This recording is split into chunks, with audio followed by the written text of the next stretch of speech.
Untuk mendapatkan poin bahwa nggak jadi tekanan tapi kemudian bisnisnya running itu gimana Mas? Gak ada tekanan Tapi bisnis jalan, running. tetap Wah, jalan. Itulah itu ketika kita bikin sesuatu yang beda ya, maksudnya sesuatu yang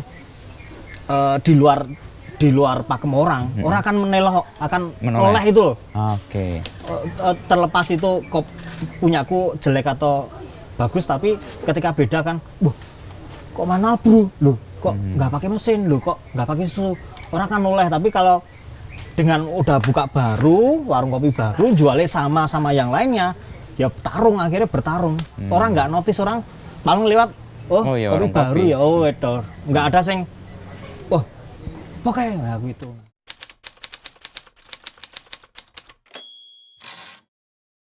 Gimana sampai semua ini terjadi kayak gini Mas Pepeng? Nah, menurutku ketika di bisnis sebelah kita harus memilih. Kita mau nanam pohon yang 3 bulan panen atau 2 tahun panen gitu. Nah, ketika kita mulai, kita harus tahu dulu itunya dulu.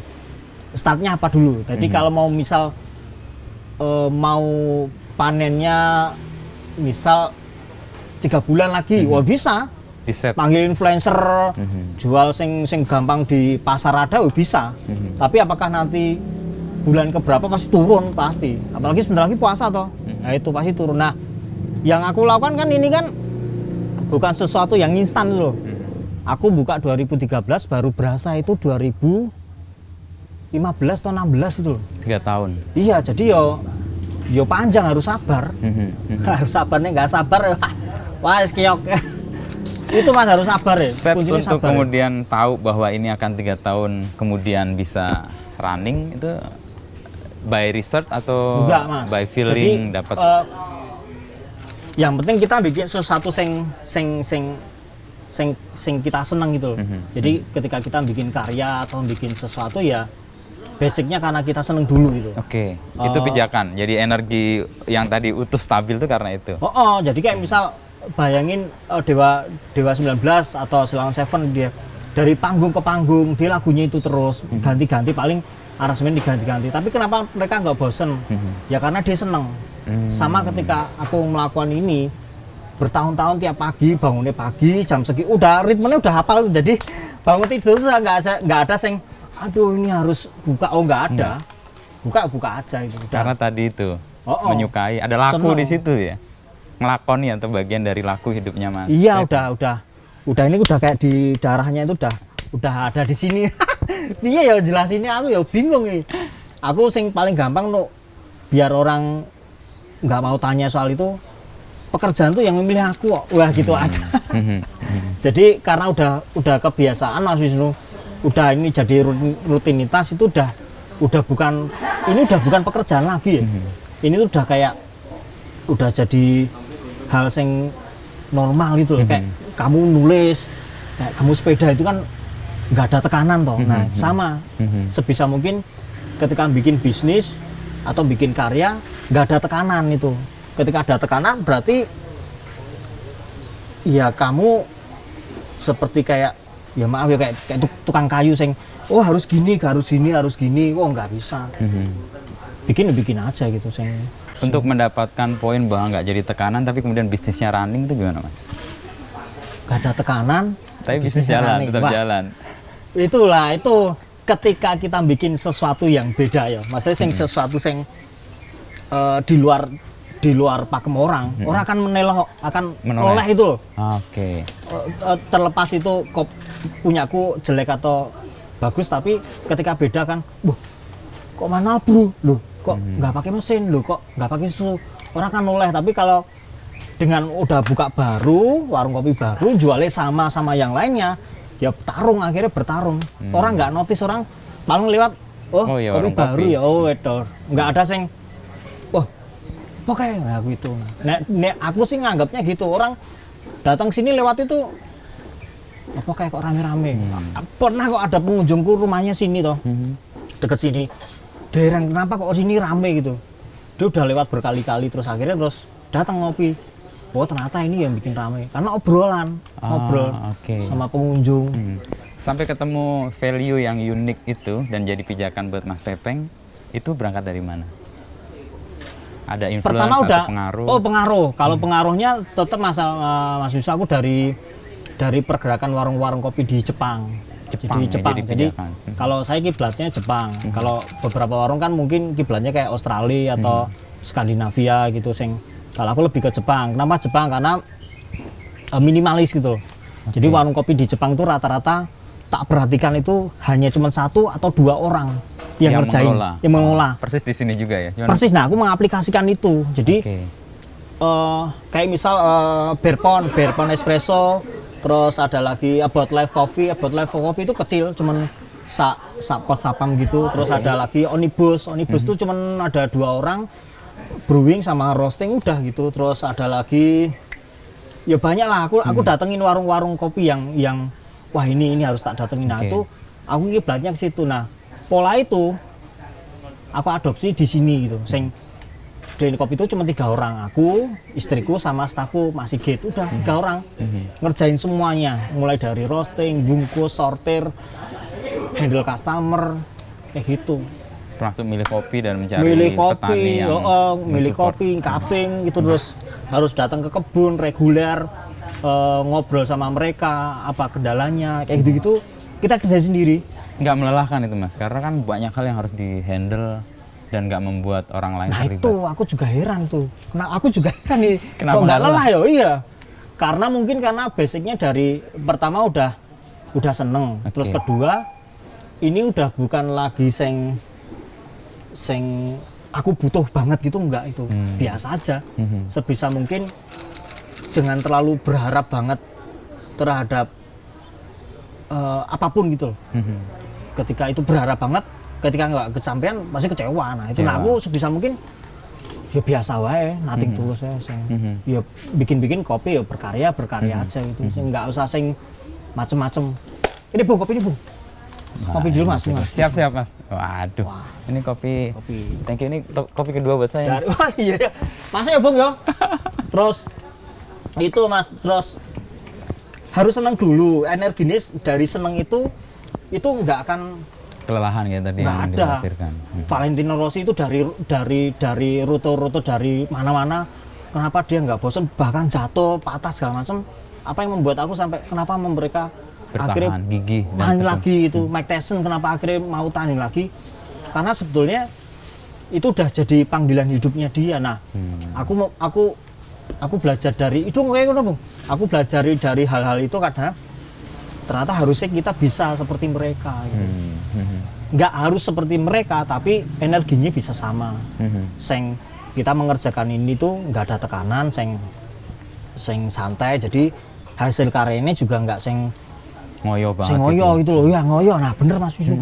Nggak ngoyo. Tapi itu. Kan ini beresiko Mas, bisnisnya nggak akan membesar. Atau emang didesain menjadi bisnis? Pilihan. Itu pilihan. Nah, apa yang dipilih Mas? Bisnis ini nggak bakal besar. Dan memang nggak didesain menjadi besar? Nggak bakal besar. Aku udah yakin bisnis itu nggak bakal besar. Cuman ini mencukupi.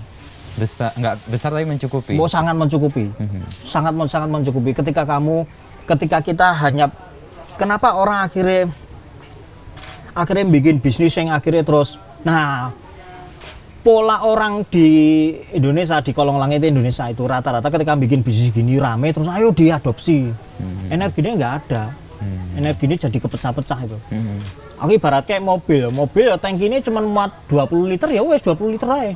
Jalan dengan kapasitas gunain yang 20 liter itu efektif gitu. Kalau aku bikin cabang gini udah nggak bisa, energinya nggak ada. Dan nggak jadi pilihan Mas Pepeng untuk itu? Nggak ada, aku nggak mau. Aku nggak mau orang datang ke sini itu cuma dapat kopinya tok itu. Aku nggak mau. Dia harus pulang itu dapat sepaket. Ada ceritanya, ada interaksinya, ada pengunjungku. Kayak misal hari ini ada yang datang dari Surabaya. Persis, ya. Dari Surabaya, dia mau ngecek kontrakannya. Terus dia tahun depan akan pindah ke sini. Itu aku lupa ya. Oh, ternyata dia pernah ke sini ya. Wah, aku jadi nah memori-memori itu yang akhirnya yang membuat aku menjadi istilahnya menolak tua itu. Karena ketemu orang baru terus ya. Itu kan bagian dari customer relationship ya, menjaga hubungan baik dengan si pelanggan itu dengan cara apa Mas? Pepeng punya koneksi yang demikian intens dan intim kan tadi kalau ngobrol. Iya, itu gimana?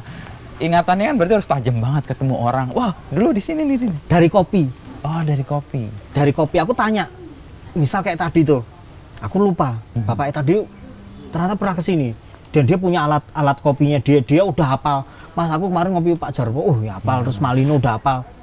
Oke, singkirkan itu, berarti kamu peminum kopi yang aku periode bulan ini kopinya ini. Oke. Kamu harus nyoba Yellow Caturra. Kopi ini baru.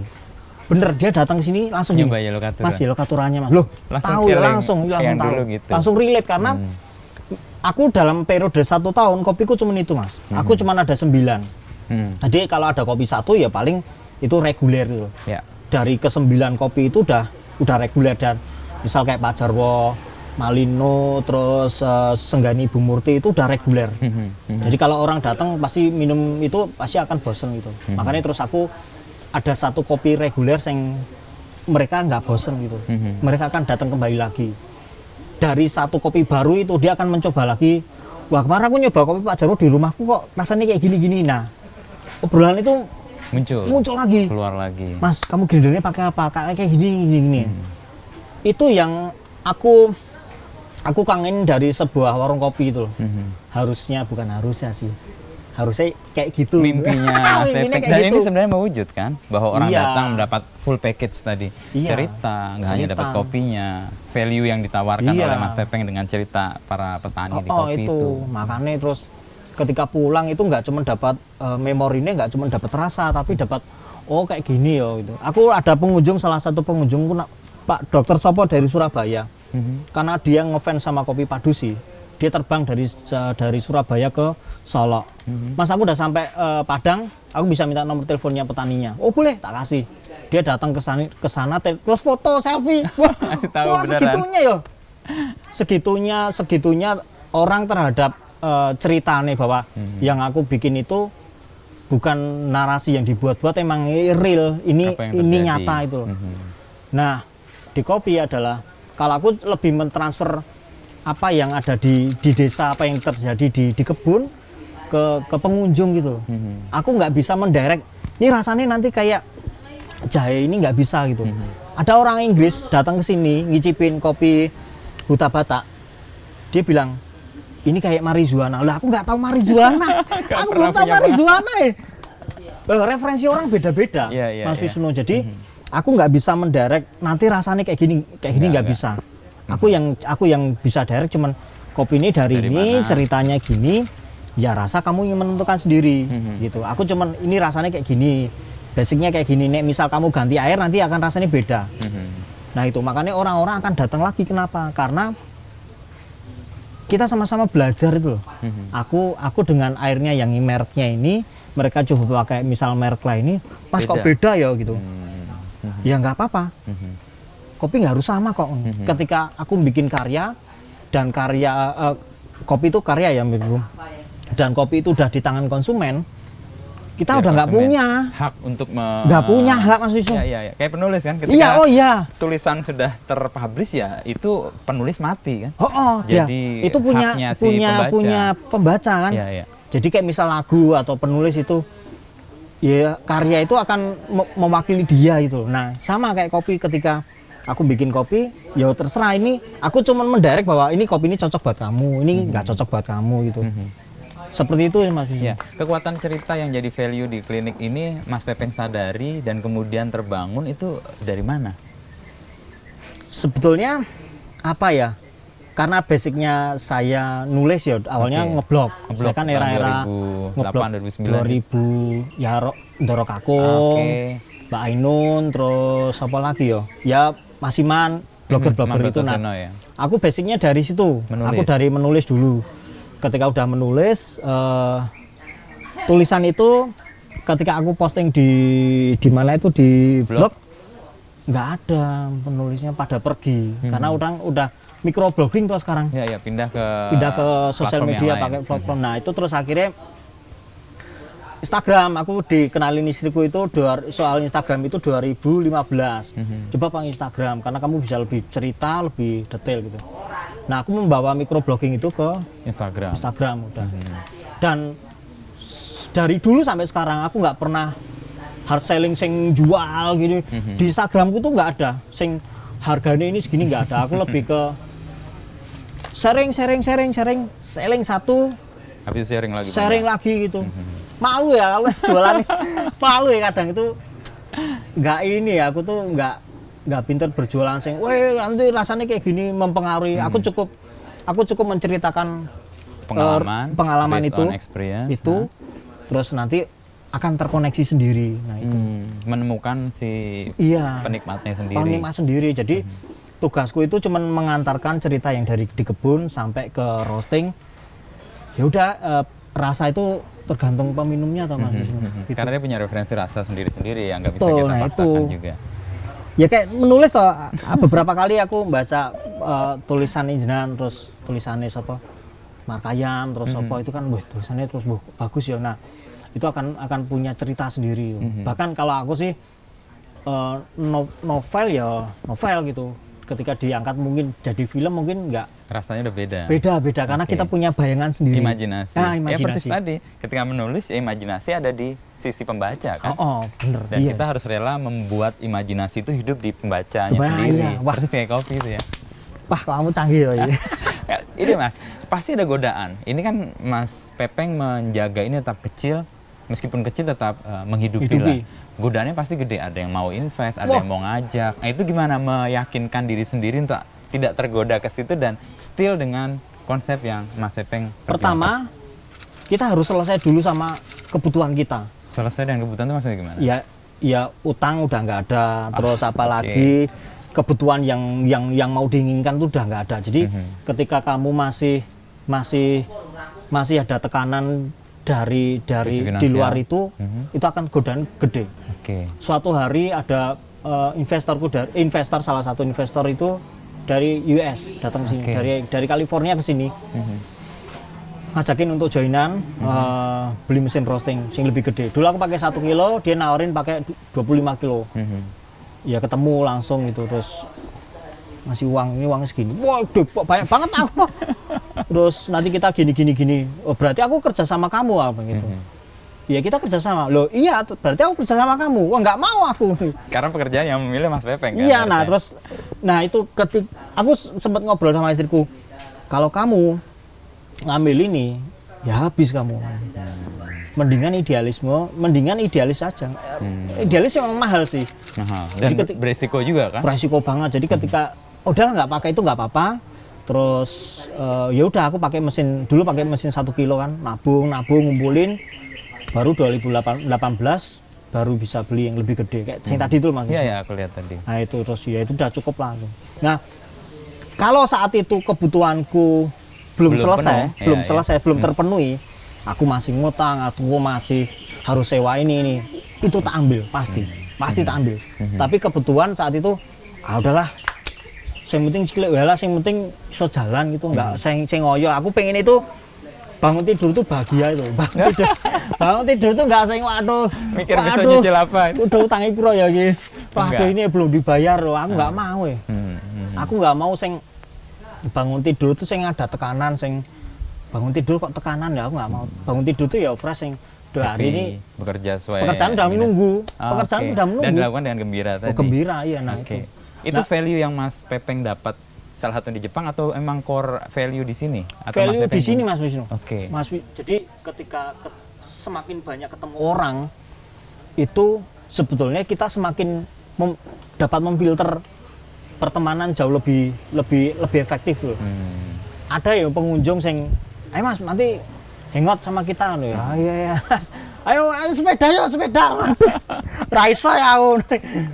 Nah terus aku ngurusin hobiku, terus aku di rumah, jadi bener di rumah itu. Aku sekarang anak orang rumahan itu. Jadi hampir 90% aktivitas semua di rumah. Di rumah, mulai roasting, bungkus segala macem, terus bangun rumah segala macem, ngurusin tanaman gitu. Energinya udah habis di rumah. Gitu. Apalagi pandemi ini tuh kayak apa ya? Kayak ibaratnya kayak disentil itu loh. Disentil bahwa emang kamu harus di rumah. Menegaskan apa yang tadinya sudah dijalankan sebenarnya. Nek kamu sebisa mungkin di rumah, mbok kuat mbok ora kowe kudu ning omah. Iya kan. Nah, Ubet lah di situ. aku dengan di rumah gitu, oh iya ya berarti emang kita harus efektif di rumah, kerja di rumah, entah kayak Mas Wisnu nulis di rumah atau apa kan, walaupun ya berdampak ke sing orang yang datang ya, tapi dengan aku di rumah tetap ada solusi kok. Oke. Dari awal-awal buka waktu pandemi kan aku harus reservasi. Aku nge-blessing toh ini kalau mau datang kamu harus janjian gitu. Tetap kita harus punya solusi sendiri. Kita nggak bisa Mengandalkan pihak lain. oh nggak menyiapkan. bisa, nggak Iya, bisa, iya, nggak iya. bisa. Dan itu Nggak ketemu karena memang dijalani kan? Karena ada jalan yang ya, harus dicari. Karena jalan itu. Terus kedua, karena kita kecil. Dengan kecil lincah kita. Kita mau ganti-ganti. Itu saya masuk yang tadi tuh. Iya, jadi mau ganti Switch besok itu mudah ya jadinya. wah, gampang banget. Beda sama Gesit warung-warung sing gede ya. Gede itu misal kayak ya sing jual pizza itu kan akhirnya di pinggir jalan gitu karena ya oh, ini gede banget viskosnya. Kosnya gede. Iya. Nek tempatku kan kecil, tak handle sendiri, ngerjain sendiri, capek ya istirahat gitu. Terus bahkan awal-awal pandemi kan aku orang yang mau datang harus reservasi dulu. WA, oke, kamu jam berapa kesini? Jam segini, oke, kamu berapa orang? Ini. Aku tak kasih menunya, kopinya ini. Tinggal Rotinya ini, tinggal milih yang apa. Oke, nanti ngobrol di sana, oke. Nanti jam 10, Mas kamu punya waktu cuma 20 menit. Nanti setelah itu kamu gantian. Karena Udah. ada yang menunggu untuk masuk. Itu efektif itu awal-awal. Efektif. Awal-awal efektif karena yang aku butuhkan sebetulnya bukan jumlah uang yang masuk, bukan jumlah gelas yang aku jual, tapi aku bisa menyerap energi yang orang-orang yang datang itu.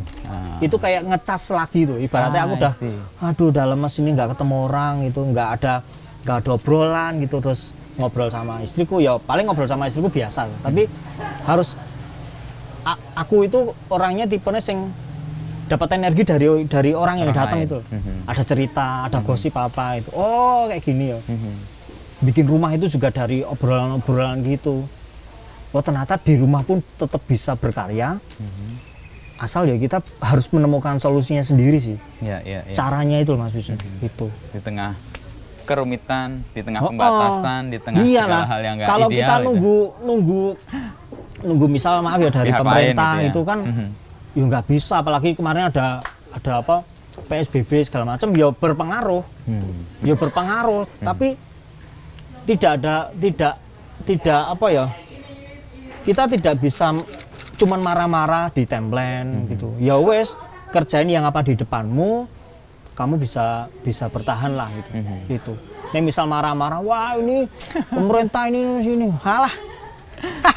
Itu bukan kendaliku ya itu. Kendaliku cuman sekitar sini lah, serumah Nggak gitu. semua hal bisa kita kendalikan, Oh, makanya nggak bisa bisa, dikendalikan ya lingkungan paling kecil tadi. Paling kecil, gitu maksudnya. Ini menjadi kecil dan kemudian lincah dan bisa beradaptasi sekarang jadi sesuatu yang menarik ya. Dan menurutku itu kayaknya solusi. Sekarang cerita-cerita besar kan kayak roboh ya. Oh iya. Lalu apa gambaran sebuah usaha yang gigantik itu kan juga sekarang mengerikan juga. Sekarang orang balik ke yang kecil, melayani yang di sekitarnya. Iya. Itu temuan yang Mas Pepeng dapat di pandemi ini, atau memang dari awal Mas Pepeng melihat itu sebagai pandemi salah satu nih membuat kita menjadi kayaknya segini aja sehari misal nyeduh 10 orang aja udah cukup kok itu. Ketemu 10 orang aja udah cukup itu. Itu selamat tinggal keserakahan berarti. Nah iya, nah itu makanya itu belajar iya bener serakah itu. itu makanya nek ngejar misal ada penjualan harus jual segini segala macam, kembali lagi kebutuhanmu berapa. Jadi nek misal kebutuhanku aku cuma ada 2 orang, 1 orang staff, kayaknya segitu udah cukup sih. Nggak harus yang buka sampai malam, nggak harus mengorbankan waktu sama keluarga itu. Waktu keluarga itu kan nggak bisa diulang toh. Anakku kelas 5 itu kayak seumur hidup cuma sekali toh. Ya harus efektif itu. Hari ini anakku lagi senang badminton. Habis jam 4 itu dia udah turun. Ayo badminton. Wah, ayo. Itu harus tutup dulu. Iya, tutup. Warungnya. Harus langsung Mas bayar dulu. Closing udah langsung tutup Mas. Aku badminton dulu ya. Dan customer memahami itu bagian dari cerita yang mereka bawa pulang juga. Iya, itu makanya nggak ada orang, wah ditinggalin dodol ya orang apa. Itu bagian dari keunikan yang kayak tadi Mas Wisnu lagi datang, aku lagi zoom gitu. Pelajaran apa? Olahraga dari bawa pulang. Olahraga itu guys, repot itu. Terus ya udah itu jadi bumbu keseharian di rumah itu. Dan menurutku pandemi itu mengajarkan kita menjadi pertama mengenal batas itu. Terus mengenal batas, terus tidak menjadi serakah itu.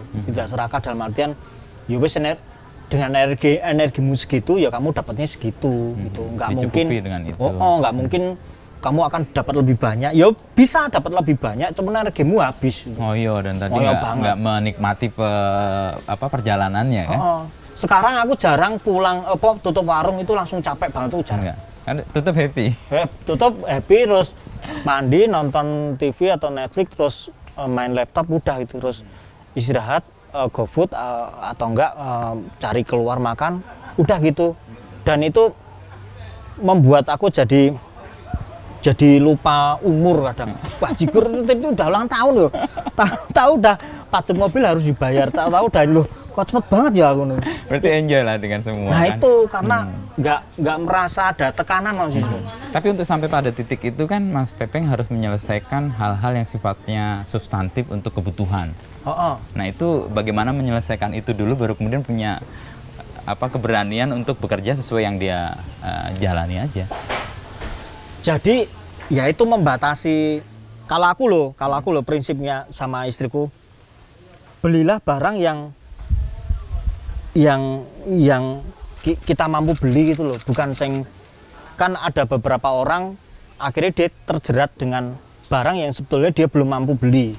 Memaksakan diri untuk mendapatkan barang itu makanya kalau aku bisa beli handphone ini 2 berarti aku bisa beli. Tapi kalau orang baru beli 1 berarti kan akhirnya muncul kredit atau utang segala macam. Itu membebani. Itu membebani. Jadi bebani dari itu. Dengan ada pandemi segala macam dia akan turun kan. Nah, kalau aku enggak, kalau aku ya mendingan kita nahan untuk nabung dulu baru beli gitu. Daripada kita jalan nabung terus nanti bayar lagi, wah enggak. Kalau saya sih gitu. Jadi sebisa mungkin keinginanku itu udah terpenuhi dulu gitu. Dan keinginan pun keinginan yang basic ya. Basic aja makan. Ya pokoknya kalau menurutku loh. Kebutuhan pokok lah istilahnya. Kebutuhan sukses itu ketika kita makannya kecukupan, tidur nggak kehujanan, terus bangun tidur juga bahagia, itu udah sukses kok. Nggak harus sing gimana gitu. Santai wae. Iya dan itu tercermin di sini ya. Jadi nggak sing muluk-muluk sing kayak misal viral atau terus diliput majalah apa itu efek itu. Itu bukan tujuan. Dudu sing tujuan. Ya. Wah, harus begini harus begitu enggak? Itu efek aja. Enggak usah, itu efek aja nih. Misal orang meliput terus orang instastory itu efek aja. Nggak harus Mas nanti dan instastory ya nggak usah. Jadi ketika dia orang datang pasti ngeposting, ya udah pasti. Ada titik di mana Mas Pepeng merasakan efek dari orang datang atau liputan atau yang membuat berita ini jadi ini aku cerita 4 tahun yang lalu atau 5 tahun yang lalu. Om Frans Hartono ya. Suatu hari istriku ke Jepang ke Jepang terus rombongan sama Om Frans terus cerita yang dulu Om Frans suka kopi atau suka coba main ke Pepeng di Klinik Kopi Jogja, terus dia kesini. Aku itu waktu 1 minggu pindah ke sini, dulu kan di Jalan Gejayan. Terus di PSL terus pindah ya, terus keseok-seok itu karena pindah rumah sendiri kan. Tapi aku udah punya bayangan bahwa warungku akan di rumah itu loh. Aku akan menggunakan warung ini untuk rumah ini jadi warung. Dia liputan di sini. Itu ada itu. Masih tak simpen itu. Mas, ambilin Mas itu, Mas. Nah, itu bersejarah itu. Iya. Wah, itu baru berapa ya ini ya? 2015 kayaknya. Nah, ini liputan Om Frans ini. Wah, sampai buluk ini. Nah, ini renovasi rumah ya. Ini kayak ini dulu ini, kayak apa? Kayak domino itu dari startnya dari sini. Langsung ya. Gitu. Jadi sebisa mungkin ketika ini diliput orang atau orang datang itu ya kita nggak usah terlalu tendensius. Ini diliput Kompas, ini datang, enggak. Energinya sama aja. Sama aja, iya. Nanti toh ini yang dinyebarin Om Frans, nanti di Kompas segala macam itu terserah. Pokoknya energinya harus sama itu. Datang liputan ngobrol biasa itu bener sih biasa sing dia nggak tanyai kopi ini gimana. Aku baru kali itu ngobrol sama Om Frans dan aku nggak tahu bahwa itu siapa akan awalnya. jadi Iya. jadi tulisan. Terus diliput di Sosok Pagi, Kompas, terus rame. Itu waktu aku ke Sumatera, aku lagi traveling nyari kopi di Sumatera Barat. Aku di WA sama istriku, ini masuk di Kompas. Aku nyari korannya di sana nggak ada, terus tolong beliin Den, nanti tak reklame apa, tak balik apa, tutup gini gitu. Beli terus tak ini, terus efek dari situ mulai orang tahu bahwa klinik kopi yang kayak gini, oh ternyata media itu sangat penting gitu loh, sangat membantu tumbuh kembang klinik kopi, terutama Kompas, Tom France itu loh. Dari situ udah langsung brul, kesempatan lagi datang. Nah, kebetulan produkku udah siap Mas Wisnu. Jadi Untuk menangkap respon yang gede itu. Jadi cuman tinggal ngembangin aja. Jadi ibaratnya pondasi bisnisnya udah kuat, jadi manual brew, ketemu ada interaksi gini, ini yang jadi nyawanya itu. Ya udah, ini seperti ini, ya udah jalan aja. Terus hitam putih, terus Mas Reza kesini, terus apa itu jadi ADC, ya itu udah rezeki, baik banget lah. dari runtutan dari itu ya. Ya, itu kan efeknya terus gede banget. Dan Mas Pepeng tetap ingin menjaga ini ya seperti ini. Nah, aku nggak mau sing nawari banyak banget Mas Wisnu, sing sampai ayo di franchise, ayo nih, walah. Enggak ya, kadang kalau kita serakah itu nggak dapat apa-apa ya. Justru itu. Iya, misal kita sadar kapasitas gitu. Ya udah cukup lah itu. Segitunya aku berdiri dari jam 8 sampai jam 4 tuh udah capek toh. Ya wes itu udah segitu aja lah, dapat uangnya ya paling segitu itu. Bahkan sampai hari ini aku nggak pernah ngitung uang dapatnya berapa, langsung tak taruh meja, baru nyetornya minggu itu baru tak hitung. Walah, nggak pernah tak itu sing detail gitu ya. Itu kan efek toh. Efek aja ya, karena tujuannya bukan semata-mata itu bukan kan. Ya. Karena kesukaan tadi. Tadi. Di arti tertentu kan sebenarnya membuat ruang bagi kedai kopi lain juga tumbuh kan. Tumbuh. Jadi kan nggak melulu ini yang harus tersebar di mana-mana, tapi di tempat lain yang punya cerita, punya lokalitas yang khas. Gitu. Aku sampai punya, jadi orang datang, langsung tak referensikan kemana. Jadi misal karena aku tahu deket-deket sini ada warung kopi, kamu saling terkoneksi. Juga. Aku belajar dari warung kopi di Jepang itu, ada warung datang, kamu habis ini mau kemana? Kamu mau es krim atau apa? Nih ada petanya. Nih tak kasih petanya. Nanti kesini ini. Nah aku pengen kayak gitu. Nah kemarin ke setiap orang datang pasti tak tanya, kamu mau yang gimana itu? Nah untungnya ada interaksi Mas Wisnu. Aku sama pengunjung kan dekat. Ada eye contact toh. Jadi oke, gini. Orangnya gini, bahwa berarti kamu cocoknya ke sini. Mas aku pengen yang ada AC-nya. Oh, berarti kamu ke sini. Oke. Nanti kopinya ya sosolan kayak gitu. Jadi dengan being small, kecil, itu membuat ruang yang lain juga punya tumbuh. Jadi kayak misal orang datang ke sini, aku pasti referensikan kedai kopi yang lain. Ke sini, ke sana itu. Nggak harus kopi. Kayak misal pas aku suka yang sing adventure, terus aku mau suka sing bisa duduk lesen ke sini gitu. Nggak harus kopi ke sini gitu. Aku sering tak suruh coba ke Tengkleng Gajah deket sini. Iya. Itu 2 tahun lalu saya ke Tokyo ya. Dengan hal yang saya temui, saya sebenarnya berangkatnya dari sepeda. Mungkin mirip dengan kopi. Jadi saya ke kedai yang yang intinya dia mewadahi komunitas sepeda. Dari komunitas itu dia merekomendasikan komunitas-komunitas lain. Dan kecil-kecil semua. Dan mereka punya petanya yang dibagikan ketika kita pesan, ketika kita membayar dia kasih buklet itu. Oh iya. Untuk memberikan rekomendasi ke tempat yang lain. Itu sebetulnya dengan adanya koneksi kayak gitu sebenarnya Mas Wisnu, bisnis ini akan tumbuh bareng gitu. Oke. Bisnis jadi misal akan datang ke sini, akan datang ke sana, Jadi itu akan bisnisnya akan jadi bagus itu loh. Enggak. Aku bahkan tidak, di hatiku aja nggak pernah anggapan bahwa ketika minum ke sana tuh kok kamu minum sana, enggak. Kamu emang seleranya ke sini, ya wis ke sini itu bebas gitu.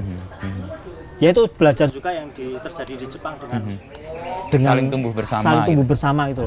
Bukan sikut-sikutan, tapi memang harus saling membantu, apalagi kondisi kayak gini toh. Iya, iya. Gitu. Satu yang menarik yang tadi Mas Pepeng cerita soal petani dan bagaimana Mas Pepeng memunculkan cerita-cerita dari petani yang tadi pembandingnya dengan Jose Mourinho dengan Oh iya, Porto segala iya, macam iya, iya. yang disepelekan dan sebagainya akhirnya menjadi kuat gitu.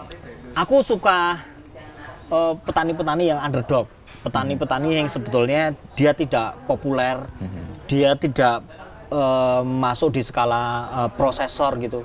Nggak ada di radar para Nggak ada di radar. trader gitu ya. Bahkan kopiku nggak ada di warung-warung lainnya, nggak ada. Aku belajar apa yang dilakukan Jose Mourinho terhadap Porto ketika dia bisa ngalahin MU di penyisian apa itu champion itu kan. Ya. Itu kan orang kan memandang bahwa ya masih MU menang gitu. Wah, tapi kalah toh. Nah, aku pengennya ketika orang ngicipin kopiku itu bukan karena ini kopi dari apa? Oke, ngicipin aja dulu.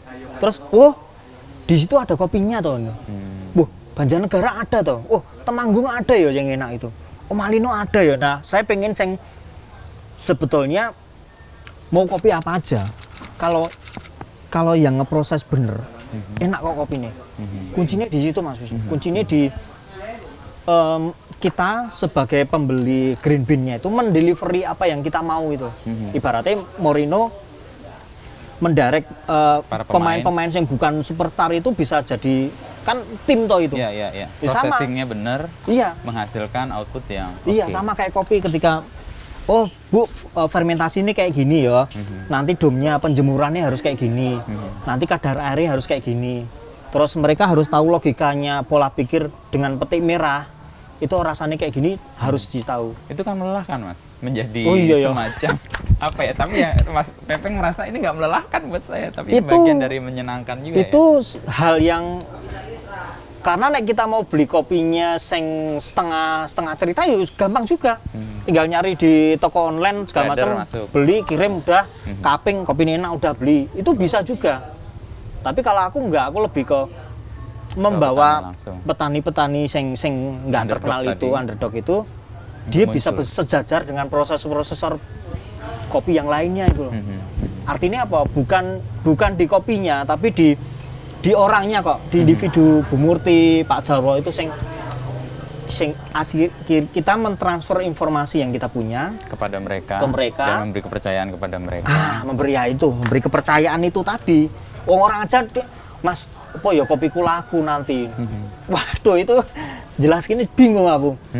Bisa Bu, bisa Pak Jarwo, kopimu bisa laku. Asal kopinya kayak gini, standarnya gini. Nah, SPP mentransfer standar itu ke mereka. Iya, ke Bahkan mereka. mengirim itu ya plastik-plastik Oh, untuk plastik tadi, menjaga bungkus. pengiriman lebih stabil ya. Bayangin, misal di Jogja ada taruhlah 60 roastery ya. 60 roastery terkoneksi sama daerah-daerah penghasil kopi di seluruh Indonesia. Wah, makmur itu. Makmur tenan. Aku aja cuman Pak Jarwo sama Senggani yang terkoneksi. Itu aja Pak Jarwo aja udah butuh banyak banget Oke. recerinya itu. Dan Bisa- dia melibatkan orang-orang di sekitarnya itu Nah, ya. caranya gini, ketika aku butuh setiap bulan 60 kilo, 60 kilo green bean Per bulan. per bulan, 1 kilonya itu butuh red cherry 6 kilo, jadi Oke. 1:6. Dikali Berarti 6.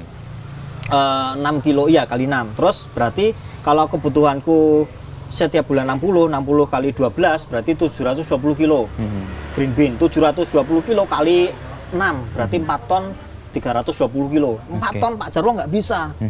Dia harus melibatkan warga. Tapi standarnya dari Pak Jarwo. Dan Pak Jarwo dipegang oleh Mas Pepeng, ditransfer tadi, Oh, diberi ditransfer. trust untuk menjaga kualitinya Nggak itu. cuma ditransfer Mas, tapi juga di trust. Jadi kayak Oke. Pak Jarwo kamu bisa loh bikin kayak gini. Oh, itu Mas, menumbuhkan keyakinan itu loh, ya. dari sampel 5 Aha. sampel 5 ini empat bilang, Mas kopi ini 4 ini aku lihat dari YouTube. Yang satu nih kayaknya kopi ini salah ini.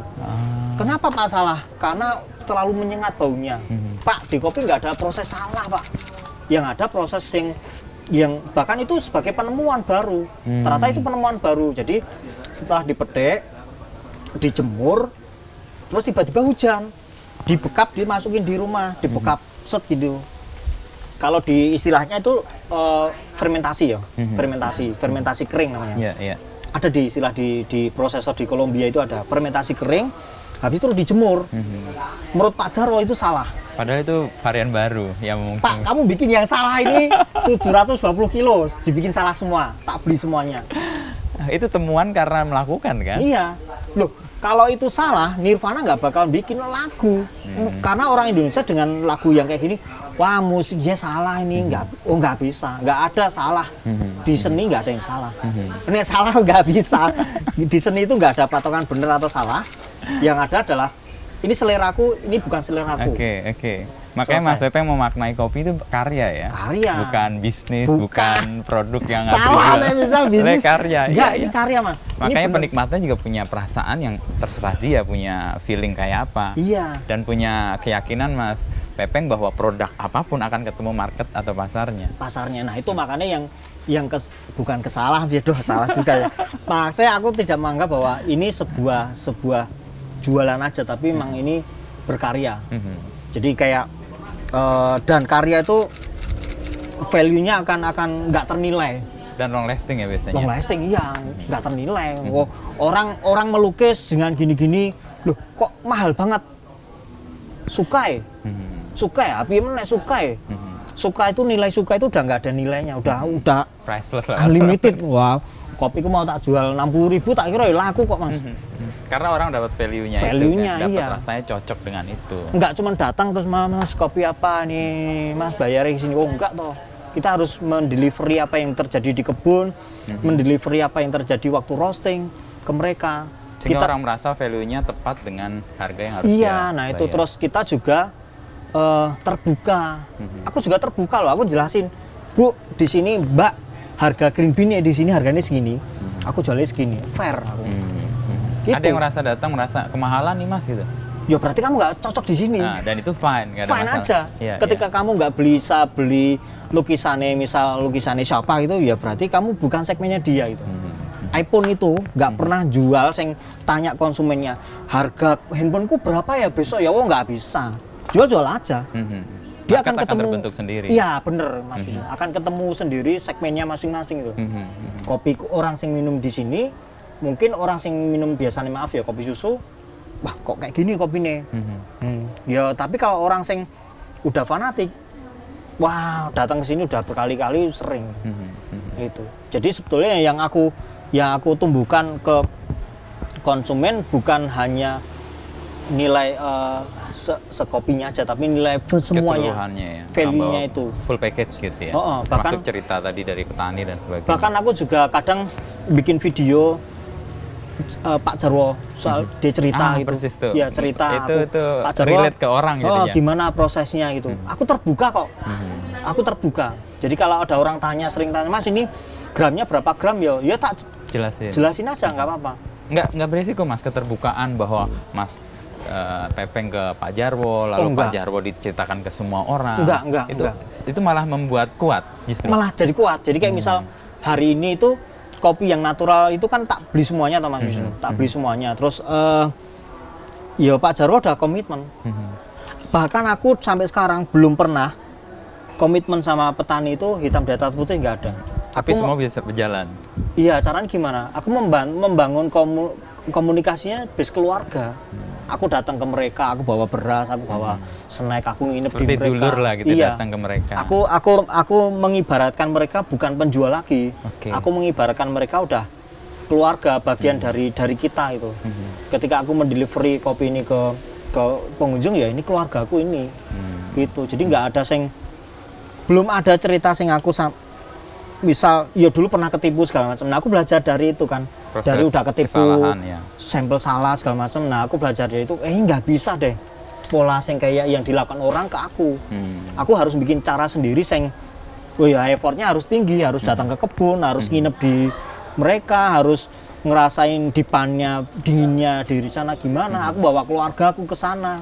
Aku mengenalkan anakku, nih loh, Bu Murti itu ini, aku tahu masaknya di sana segala macam. Keluarganya seperti apa? Itu dari situ jadi udah bukan apa lagi, udah bukan bisnis Mas, udah kayak keluarga. Keluarga ya. Itu kan jadi kekuatan ya. Kalau nggak tahu Mas Pepeng mungkin sadar juga bahwa kekuatan Mas Pepeng kan bercerita itu. Dan cerita itu dapat bukan dari orang lain, pengalaman Mas Pepeng sendiri dan itu disampaikan secara terbuka. Saya membayangkan wah ini orang terbuka banget, bahkan sampai bisnisnya pun diceritakan. Itu nggak khawatir akan ada orang yang meniru, akan mengambil alih, mengadopsi? Meniru nggak bisa, Mas. Nggak bisa. Nggak bisa.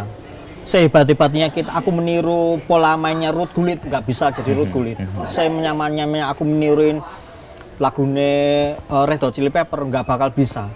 Ya udah, aku cuman kalau orang mau datang sana pun nggak apa-apa. Kemarin ada orang yang datang posting itu dia di kebunnya Pak Jarwo, ya nggak apa-apa. Toh kopinya udah tak bukan ambil ancaman kok. juga buat Iya, Mas Pepeng. nggak apa-apa. Ya, Aku sama Pak Jarwo udah terkoneksi itu. Itu terus lucu lagi, aku tuh beli dari Pak Jarwo itu bukan langsung dari Pak Jarwo langsung. Aku ada namanya temennya Mas Yaki. Jadi pola kerjaanku sekarang, aku ada orang-orang sing bertanggung jawab, sing independen, sing dia mencari kopi, karena aku nggak bisa traveling. Orang ini mencari kopi ini bagus terus dikirim ke aku kurasi. Sampel, ya. Nah, aku cuman kontrolnya sama Mas Yaki tadi. Itu. Mas Yaki langsung kontrol dia. Aku bahkan nggak punya nomornya Pak Jarwo. Oke. Nah, bisnis itu yang dibangun adalah sebuah ekosistem kepercayaan tadi. Bukan sebenarnya bisa sih aku langsung beli ke Pak Jarwo. Tapi aku menghormati Si Zaki tadi. Itu. Nah, terus Mas Zaki, aku tinggal Mas Zaki. Ini fermentasinya terlalu lama ini. Mas Zaki ini sortennya harus kurang bersih lagi. Nah, Mas Zaki direct ke dia. Udah gitu. Besok pengiriman besok kopi ini udah bersih, udah bagus gitu. Nah, itu yang di bisnis ini kalau kita mau panjang ya terbuka. Di bisnis ini harus saling percaya, harus menghormati ekosistem yang ada itu. Bisa sih aku langsung direct ke Pak Jarwo, bisa. Oh, tinggal bawa mobil datang ke rumahnya bisa. Mah aku beli semuanya bisa. Saya merusak kepercayaan yang Percayaan tadi. Nah, itu yang terjadi yang ada. Di bisnis kan nggak semua orang punya pola pandang kayak gitu kan. Wah, aku bisa beli langsung ke supplier langsung lebih murah. Ya bisa. Bisa, tapi ada orang yang terluka. Oke, Ada dan orang itu yang berbahaya terluka. buat Berbahaya. bisnisnya sendiri ya. Aku punya pengalaman lucu. Ketika aku nawar kopi ini nggak enak. Selalu. Sejak itu aku nggak pernah nawar. Jadi seberapapun yang keluar dari dia diterima. Atau nggak usah diambil. Kalau memang nggak cocok, dengan jadi patokan kita. Suatu hari aku dapat sampel kopi ini enak banget. Wah, enak ini. Pak, harganya berapa? Segini. Bisa kurang nggak? Bisa. Wah, itu sampai rumah di roasting nggak enak, wah asem. Gitu. Terus habis itu, ternyata emang. Terus ada orang datang, Mas kopi ini tak beli ya berapa gini, bisa kurang nggak? Wah iya ya. Wah nggak enak ya, ditawar tuh nggak enak ya. Iya. Mengalami sendiri. Nah terus sejak itu udah nggak pernah. Seberapapun kopi yang ada di mereka harganya berapa, ambil. Atau nggak usah diambil, itu aja pilihannya. Karena dia memberi harga itu ada value yang ada value-nya Mas, itu makanya ketika kita nawar kan menyakiti toh. Nah itu nggak pengen aku, jadi aku nggak pengen di dalam ekosistem ini ada yang terluka, ada yang tersakiti terus aku wah ditawar ini, wah nyebarnya kemana-mana ya. Nggak mau aku. Ini kayak jadi semacam safety net untuk sustainability bisnis ini juga ya? Salah satu nih supaya dia tetap lestari, tetap punya.